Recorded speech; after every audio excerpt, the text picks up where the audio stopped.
I do it all for you. Maybe this feeling's overdue. You're uninvited. You wanna hold me close. Hello friend, welcome to our channel. আশা করি তোমরা সবাই ভালো আছো আর আমরাও ভালো আছি। তো দেখো, আজ একটা অন্য রকম ব্লগ নিয়ে এসেছি।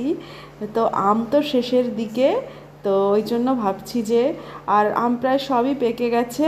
দু একটা আম হয়তো মানে যেগুলো তোমার আম্রপালি, ওই যে আমগুলো বর্ষার দিকে পাকে সেই আমগুলো দু একটা তবুও ভেতরে হলুদ হয়ে গেছে, মানে কাঁচা আম খুবই কম পাওয়া যায়। তবুও শেষ মুহূর্তে ভাবলাম যে একটু আম তেল করা যাক। খুব অল্প সময়ে মানে ঘরোয়া উপকরণ দিয়েই করেছি। তো দেখো আমি যেভাবে করে থাকি, তো পুরো ভিডিওটা স্কিপ না করে দেখতে থাকো। দেখো এখানে সব রকম মশলা দিয়ে কড়াইয়ে একদম লো ফ্লেমে ভেজে নিচ্ছি মশলাগুলো। আর আম কিন্তু আমি মানে কেটে কেটে নুন হলুদ মাখিয়ে রোদে দিয়ে রেখেছি। আগের দিনই এক রোদ দিয়েছি, মানে দু রোদ দেওয়া হবে, এক রোদ দিয়েও করা যায় যদি সকাল সকাল আমটা কেটে রোদে দেওয়া যায় তবে হয়, কিন্তু আমার দিতে একটু দেরি হয়ে গেছিলো, তো ওই জন্য আমটা দুটো রোদ দিয়েছি লবণ হলুদ মাখিয়ে। আর এই যে দেখো এখানে গোটা সর্ষে, তারপর গোটা ধনে আর শুকনো লঙ্কা জিরে পাঁচফোড়ন সব কিছু দিয়ে এই যে ফ্রাই করে নিচ্ছি হালকা, তারপরে একটু ঠান্ডা করে নিচ্ছি, তারপরে দেবো মিক্সিতে। তো দিয়ে ভালো করে এটাই হবে আসল মশলা, তেলের মধ্যে এটাই দেওয়া হবে। তো দেখো এগুলো একদম পেস্ট করে গুঁড়ো করে নেব। আর এই মশলাটা কিন্তু আচারেও দেওয়া যায়।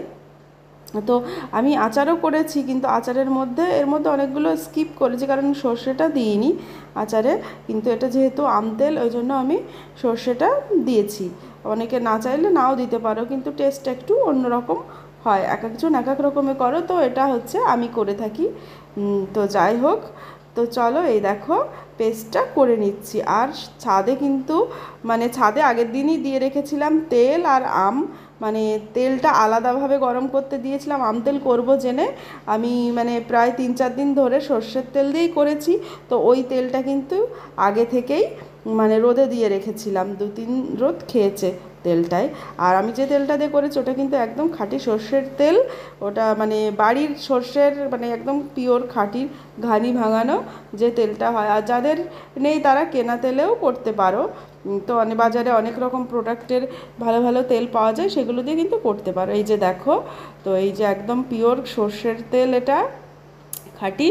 তো আমাদের বাড়িতে যেহেতু হয় সর্ষে, তো আমরা এই তেলই খেয়ে থাকি, ওই জন্য এই মানে পিওর তেলের এর ঝাঁজটাও যেমন টেস্টটাও তেমন হয়। তো এই যে আমি দেখো এক এক করে গোটা মানে তেজপাতা আর এই যে মশলাটা এখন মানে করে নিয়ে এসেছি, মানে এগুলো সব আমি ছাদে এসেই মিক্স করছি, যেহেতু ছাদে সব রয়েছে রোদ খেয়েছে। দেখো তেলের মধ্যে এক এক করে মশলা দিয়ে দিলাম। আর এই যে দেখো এবার আমগুলোও দিয়ে দিচ্ছি।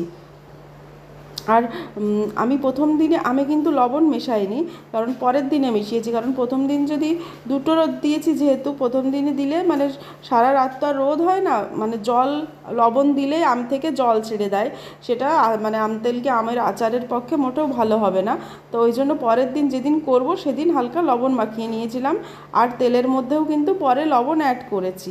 তো দেখো এইভাবে আমি মিক্সড করে নিচ্ছি, কিন্তু মশলা তারপরে তোমার লবণ যেটা পরিমাণ মতো সেটা নিজেরাই দিয়ে নেবে। আর আমগুলো যেহেতু তোমার নরম হয়ে যাবে ওই জন্য তেল কিন্তু মানে বেশি প্রথমে দেবে না, আমগুলো ওর মধ্যে নরম হয়ে যাবে, ওই জন্য অল্প অল্প করে দেবে। মানে এবার এইটা ধরে আমি আবার রোদ খাইয়েছিলাম, 2-3টে রোদ দিয়েছি, আর আমগুলো চুপসে একদম তেলের মধ্যে পৌঁছে গেছিলো, ওই জন্য আগে থেকে অতটা তেল দিইনি। তেলটা যেহেতু আমি 2-3 দিন ধরে রোদে দিয়েছি, পরে দিলেও হবে, তেলটা পরিমাণ অনুযায়ী সেটা দিতে হবে। তারপরে আমি কাচের বয়মে ভরে রেখেছিলাম। তো এইভাবে কাচের বয়মে মানে যেহেতু অনেকটা পরিমাণে করেছি ওই জন্য কি বলো তো একবারে কাচের বয়মে করিনি, অত বড় কাচের বয়ম আমার ছিল না, তো ওই জন্য এটা যেহেতু একদম কমে যাবে পুরো রেডি হয়ে যাবে তখন ভেবেছি যে কাচের জারের মধ্যে রাখবো। আর আমার এই বাসনটা একটু ছোট হয়ে গেছে, মানে তোমাদের যদি বড় কিছু থাকে তবে ওটাই করো, ওটাই বেশি ভালো হবে। আর আমি বুঝতে পারিনি যে মানে আমগুলো এতটা পরিমাণে হবে, তো যাই হোক, দেখো নিচে দিয়ে কি সুন্দর তেলের সঙ্গে মশলা মিশে একটা কালার এসছে। আর এতটাও হালকা দেখাচ্ছে ক্যামেরায়, কিন্তু এতটা হালকা নয়, ভালোই মানে কালারটা সুন্দর এসছে। আর এই যে এখানে দেখো, এইভাবে আমি 2-3 দিন এরকম ঢাকা দিয়ে দিয়ে ছাদেই রেখে দিয়েছিলাম। আর ওর মধ্যে দারুণ কিন্তু একটা স্মেল তৈরি হয়েছিল, আম তেলটা খেতে খুব সুস্বাদু হয়েছিল। আর এই যে এখানে লঙ্কা, এখানেও পেস্ট করা হবে রান্নার জন্য। তো বন্ধুরা, কেমন লাগলো ভিডিওটা? খুব অল্প সময়ে আম তেলের রেসিপিটা অবশ্যই কমেন্ট করে